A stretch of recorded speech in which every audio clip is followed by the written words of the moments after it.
ਅੱਜ ਦਾ ਦਿਨ ਵਿਜੇ ਦਿਵਸ ਦੇ ਰੂਪ ਦੇ ਵਿੱਚ ਮਨਾਇਆ ਜਾ ਰਿਹਾ। ਉੱਥੇ ਹੀ 1971 ਦੀ ਲੜਾਈ ਦੇ ਵਿੱਚ ਭਾਗ ਲੈ ਚੁੱਕੇ ਰਿਟਾਇਰਡ ਕਰਨਲ MPS ਜੋਹਲ ਦੇ ਨਾਲ ਪੱਤਰਕਾਰ ਵਿਨਾਸ਼ ਕੰਬੋਜ ਦੇ ਵੱਲੋਂ ਖਾਸ ਗੱਲਬਾਤ ਕੀਤੀ ਗਈ ਹੈ, ਜਿੱਥੇ ਕਰਨਲ MPS ਜੋਹਲ ने विस्तार ਦੇ ਵਿੱਚ ਇਸ ਤੇ ਚਾਨਣਾ ਪਾਇਆ। आज का दिन विजय दिवस के रूप में मनाया जाता है।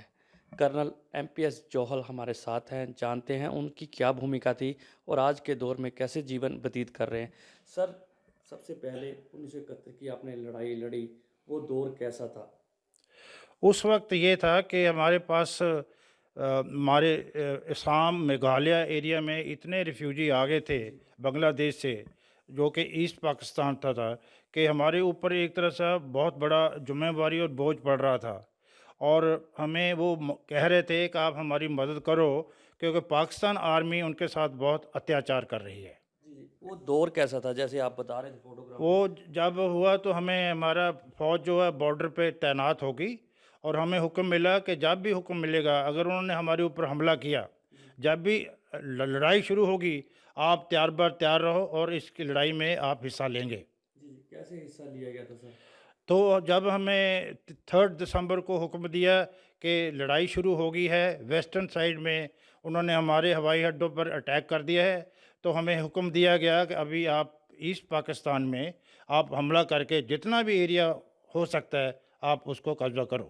सर, बात करें ये जो चित्र है ये किस वक्त का है और ये कौन सी जगह है सर? ये हम उस वक्त जो थे महेंद्रगंज था, जो कि मेघालय का हिस्सा है, जी, वहाँ से हमने इकट्ठा होकर पूरा मेरे ब्रिगेड था उधर, मेरी बटालियन 13 गार्ड लीडिंग बटालियन थी।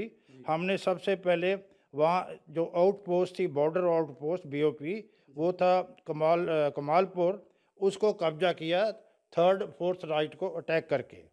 इसमें मेरी बटालियन के 18 जवान शहीद हुए और बहुत सख्त लड़ाई हुई, लेकिन आखिर में हम कामयाब हुए। सर, बात करें ये फोटोग्राफ्स है जो ये किस वक्त की है और कौन सी फोटोग्राफ है? ये जब हम कमालपुर से आगे बढ़े एडवांस करते करते, तो हम बख्शीगंज कैप्चर किया। उसके बाद ब्रह्मपुत्र रिवर आता है, उसको लोकल फेरी जो एरिया था वो बोट्स में पार करके हमने जमालपुर के पीछे घेरा डाल दिया। हमारे साथ 1st मराठा, जिसको जंगी पलटन बोलते हैं, वो भी थी। 13 गार्ड्स और 1st मराठा ने घेराबंदी की और 10-11 को हम जब अटैक करने वाले थे, उन्होंने हमारे ऊपर अटैक कर दिया और हम डिफेंसिव एरिया में थे।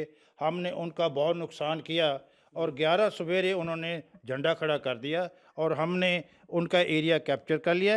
ये जो हथियार आप देख रहे हैं, ये उनके बटालियन हेडक्वार्टर का एरिया है। वहाँ ही हमारे जनरल साहब आ गए और एयरफोर्स वाला हेलीकॉप्टर लैंड किया।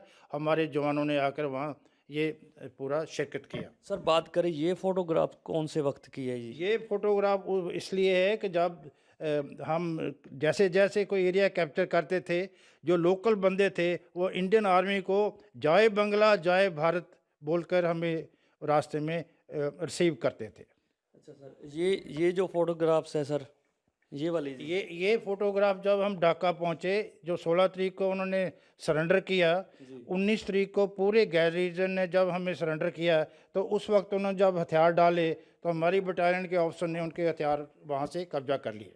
और सर ये जो है जी, ये मेरी बटालियन का इंसिग्निया है, मेरी regiment brigade of the guards है। और मेरी बटालियन ने इस पूरे बांग्लादेश में 4-5 बटालियन ने सब ने बहुत अच्छा काम किया और बहादुरी के साथ काम। सर उस दौर की कभी याद आती है आपस में, अगर दोस्त बैठते हो तो कोई बातचीत चलती है उस दौर की? याद करते हैं कि सोल्जर तो सोल्जर ही होता है। अभी भी मैं सिविल ड्रेस में हूँ, लेकिन मेरी भावना अभी भी फौजियों वाली है। तो देशवासियों को क्या कहेंगे आज विजय दिवस के रूप में, क्या कहना चाहेंगे? मैं यही कहता हूँ कि जब भी वक्त देश पे कोई वक्त आए, कोई लड़ाई का ऐसा हो, तो हमारे जवानों को उनके के लिए लड़ने के लिए तैयार रहना चाहिए। तो ये थे हमारे साथ रिटायर्ड कर्नल MPS जौहल, जिन्होंने दास्तां पूरी बताई 1971 की लड़ाई में कैसे लड़ाई लड़ी गई और परिवार का पूरा सपोर्ट था। आज रिटायरमेंट के बाद खेती बाड़ी की तरफ किसानी की रुख कर चुके हैं। पटियाला से कैमरामैन कवलजीत के साथ अविनाश कंबोज, ANB न्यूज़ पटियाला।